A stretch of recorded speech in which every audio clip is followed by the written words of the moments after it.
Você vai entender agora por que está tendo esse desespero nunca visto antes por parte do sistema para resgatar o Banco Master. Um banco que notoriamente já é de conhecimento geral, fraudou títulos, enganou pessoas, deu calote de bilhões. Eu vou te explicar por que agora.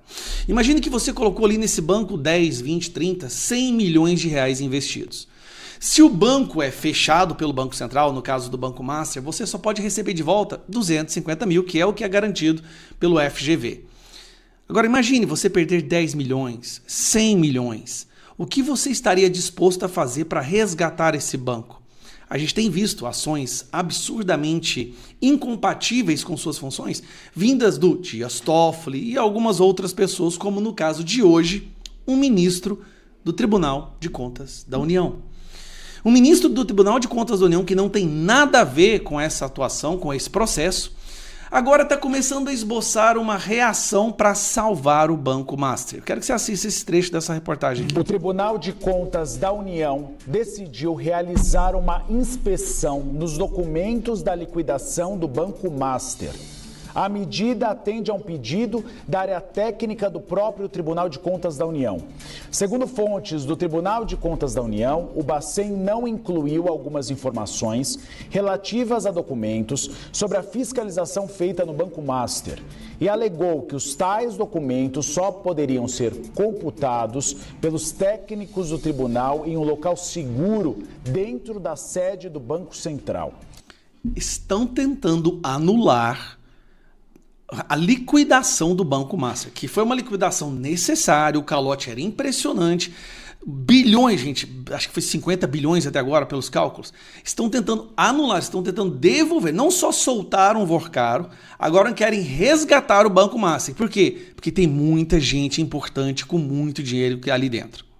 A nota técnica também apresentou mais indícios de irregularidades que precisam ser apurados. A informação foi confirmada pelo presidente do Tribunal de Contas da União, o ministro Vital, a Jussara Soares e ao Gabriel Monteiro, nossos repórteres. O que nós temos detalhes aqui dessa decisão que a gente traz nesse instante, Gabriel Monteiro não, Gabriel Garcia de Brasília, do CNN Money. A informação que nós temos então é que o presidente do TCU, Vital do Rego, atendeu a um pedido que foi feito pelo ministro Jonathan de Jesus. Grave esse nome. Quem fez o pedido foi o ministro Jonathan de Jesus, esse aqui, ó. Esse aqui é o ministro Jonathan de Jesus. Ele era um deputado federal. Em 2023, o Congresso colocou ele no cargo de ministro vitalício do Tribunal de Contas da União. Vou mostrar para vocês alguns detalhes sobre o Jonathan de Jesus que são relevantes, na minha opinião. BMW, em nome de esposa de ministro do TCU, é apreendida com careca do INSS. Olha quem apareceu no esquema do Banco Master agora. Esse careca tá em todos. Bom, quando foram fazer busca e apreensão na casa do careca, encontraram um carro que é da esposa. Vamos ver se o nome tá aqui, ó. Olha-se. Jonathan de Jesus.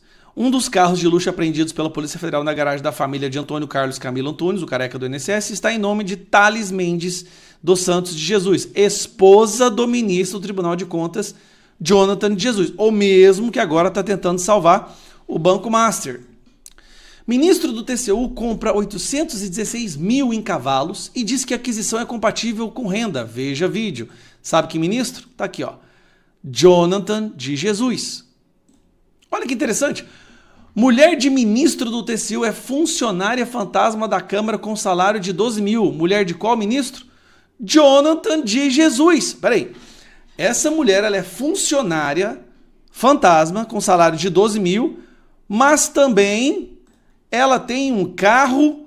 O que é esse carro aqui? É um Porsche? Eu não entendo de carro, mas deve ser um Porsche esse aqui, né? Que foi encontrado na casa do careca. A situação é tão grave, gente, que nem mesmo a Miriam Leitão está conseguindo passar pano. Ministro do TCU invade de novo o sinal, apesar de não ter respaldo no tribunal. O ministro Jonathan de Jesus, ao determinar uma inspeção no Banco Central, avançou de novo o sinal, que são as prerrogativas de um tribunal de contas. Fontes do TCU afirmam que ele gostaria de avançar ainda mais e tentar reverter a decisão do Banco Central de liquidação do Banco Master, mas sabe que não teria apoio dos colegas. E aqui mais uma matéria interessante, que é essa. Ministros do TCU preparam reação a possível liminar de colega a favor do Master. Então, eles já estão prevendo que o Jonathan de Jesus, vai soltar uma liminar aí, tentando restabelecer o Banco Master, algo que o Dias Toffoli esboçou querer fazer, mas depois recuou porque a situação estava insustentável. Agora sobrou para o Jonathan de Jesus fazer isso. E aí os ministros, colegas deles, estão assim, irmão, se você fizer isso, nós vamos ter que reverter. Voltando aqui, o caos e a insegurança no sistema financeiro e bancário que isso geraria no Brasil é imensurável. Aí fica a pergunta, por que o sistema está tão desesperado? Por que essas pessoas estão tão desesperadas a resgatar um banco? Só tem uma explicação, e aqui vai uma especulação. Se você tem milhões e milhões investidos em um banco e você tem o poder de proteger esse banco, você o protegeria? Na verdade, você estaria protegendo o seu dinheiro. Então, quando a gente vê pessoas como Alexandre de Moraes, Viviane Dias Toffoli, Jonathan de Jesus, fazendo essas ações em proteção a um banco que, gente, é inequívoco, é indefensável o que esse banco fez, tem alguma coisa estranha. Suspeitas começam a surgir. Por que essas pessoas estariam em plena luz do dia tentando proteger um banco que, sabidamente, cometeu crime e deve sim ser liquidado, já que ele não tinha capacidade de sustentar os títulos que ele estava vendendo? Tá tudo escancarado, o Brasil já sabe, mas não. Vão fazer de tudo para reverter. Isso aí, se eles fizerem isso, isso vai ser um caos no sistema bancário. A insegurança que isso vai gerar para os investidores, assim, é imensurável, tá? Espero que não aconteça, mas algo tem que ser, uma investigação tem que ser feita. O problema é que quem está responsável pela investigação? Dias Toffoli. Blindou, proibiu novas ações, todos os documentos têm que estar no gabinete dele, retirou até da CPMI do INSS documentos referentes ao Banco Master e jogou tudo no gabinete físico, no gabinete. Daqui ninguém mexe, aqui ninguém vê. Eu sou a investigação. De um lado é o Alexandre de Moraes dizendo, eu sou a democracia. E o Dias Toffoli dizendo, eu sou a investigação. Dias Toffoli, que acabou com a Lava Jato. Por causa dele, o Brasil perdeu várias posições no ranking internacional de combate à corrupção, porque ele anulou todas as multas das empresas do período do Petrolão. E esse é o Brasil que a gente está vivendo. Mas o problema não é isso, não. O problema são pessoas que pegam as redes sociais e gravam e informam a população brasileira do que está acontecendo. Esse é o verdadeiro problema. Não é o roubo, não é o fato de o ministro do TCU estar agindo ativamente para causar um caos no sistema de investimento brasileiro, sistema financeiro, resgatando um banco que todo mundo sabe que cometeu crime. Meus amigos, onde que isso vai parar eu não sei. Só sei de uma coisa, a gente precisa de uma imprensa verdadeira no Brasil. E para a gente conseguir uma imprensa verdadeira é a Gazeta do Povo, tá? Nicolas Ferreira, Deltan Dallagnol, Marcel Van Hatten, Cristina Grêmio, Alexandre Garcia, Rodrigo Constantino, todas essas pessoas escrevem artigos aqui. Isso aqui é uma imprensa de verdade, algo que é raro no Brasil. E para você assinar ela, tá com promoção de virada, R$1 por mês nos primeiros 6 meses. Isso é loucura. Isso é loucura. R$1 por mês. Usa aqui o QR Code. Tá aqui na descrição do vídeo e fixado no primeiro comentário. Aproveita essa promoção. Sinceramente, é uma das únicas imprensas verdadeiramente, não vou dizer direita, mas coerentes e sensatas no Brasil. Se você quer se manter informado pela verdade, aqui que você tem que ficar. E você ainda ganha um e-book aqui do Frankenstein. Um abraço. Insano! O Banco Master gastou meio bilhão com os poderosos de Brasília e bora ver a lista dessas personalidades que o Banco Master pagou. Nesse nosso encontro com justiça, eu vou trazer para vocês informações absolutamente explosivas sobre quem que estava na folha de pagamento do Banco Master e quanto foi pago. É simplesmente assustador. O Banco Master gastou, presta atenção, mais de 500 milhões de reais com advogados famosos e gente muito poderosa em Brasília. Fica aqui comigo até o final desse vídeo que eu vou te mostrar em 2 pontos como que esse rolo do Banco Master envolve desde aliados de Lula até esposas de ministros do STF. No primeiro ponto, eu vou te contar por que o banco precisou gastar tudo isso com advogado. Segundo, quais são os poderosos na lista do pagamento do Banco Master. Bora então direto para o primeiro ponto. O presidente do Banco Master, o Daniel Vorcaro, definitivamente ele precisa de advogados, gente. Ele está desesperado por advogados. Afinal de contas, o Banco Master está sendo acusado de participar de uma fraude de 12 bilhões de reais junto com o Banco BRB, um banco público de Brasília. E aí o Daniel Vorcaro, o dono do Banco Master, ele foi preso quase embarcando num jatinho que o levaria para fora do Brasil. Isso depois da prisão dele ter sido decretada. A Polícia Federal afirma que o esquema fraudulento ele já existia há algum tempo. Então é claro que haveria a necessidade do Vorcaro contratar grandes juristas para ele se proteger de uma eventual acusação de crime que viria pela frente. Inclusive, ele falava com todas as letras que ele tinha uma espécie de proteção política. Dá uma olhadinha aqui nessa reportagem aqui do Globo, ó. Ele dizia a pessoas próximas que havia feito fortes amigos em Brasília, que no Brasil não tem como andar se não tiver esse tipo de proteção e que sem o apoio de poderosos ele não estaria no lugar aonde chegou. Que tipo de apoio de poderosos que ele recebeu, hein, gente? Foi daí que gente muito poderosa em Brasília foi efetivamente contratada para trabalhar para o Vorcaro. Você já viu aqui no canal que uma dessas pessoas foi a esposa exatamente do ministro Alexandre de Moraes. Mas você sabia que tem outros poderosos e aliados de Lula que trabalharam ou trabalham ainda para o Banco Master ou para o Vorcaro? Antes de eu te revelar esses nomes, eu vou pedir para você sentar o dedo aqui no like, se inscrever no canal, clicar no sininho para não perder nada por aqui. Mas vamos agora para o segundo ponto, com a seguinte pergunta. Qual que é o principal grupo de juristas de esquerda que trabalha a serviço do governo Lula, hein? Quem? Exatamente, se você pensou no Prerrogativas, você acertou. É o grupo liderado pelo jurista Marco Aurélio Carvalho, que apoia qualquer causa ou desejo do presidente, não é? E que já emplacou, aliás, vários nomes, ao menos 28 nomes no governo, e isso lá atrás, 28 nomes até 19 de agosto de 2024. Imagina quantos aí não emplacou ao todo. Mas por que eu estou dizendo isso? Vejam aqui, vocês sabem quem é? Quem é o atual advogado do Vorcaro? Vamos ler essa notícia aqui sobre a defesa do Vorcaro, sobre o que ela disse a respeito da prisão dele, para vocês entenderem aonde eu quero chegar. Olha aí. A defesa de Daniel Bueno Vorcaro, dono do Banco Master, classificou como desnecessária e ilegal a prisão realizada na noite dessa segunda-feira, dia 18. Segundo o advogado Roberto Podvol, grava o nome aí, Roberto Podvol, Vorcaro não tentava deixar o país quando ele foi detido no aeroporto de Guarulhos, em São Paulo. E acho que ele estava indo lá lavar o avião, talvez, ou dar uma checadinha, como é que estava o conforto da poltrona, né? Vamos ver o que ele diz aqui, ó. Não tentava deixar o país quando foi detido no aeroporto de Guarulhos, em São Paulo. E ele viajava simplesmente para concluir a venda do banco em Dubai, nos Emirados Árabes Unidos. Vocês viram aí, gente?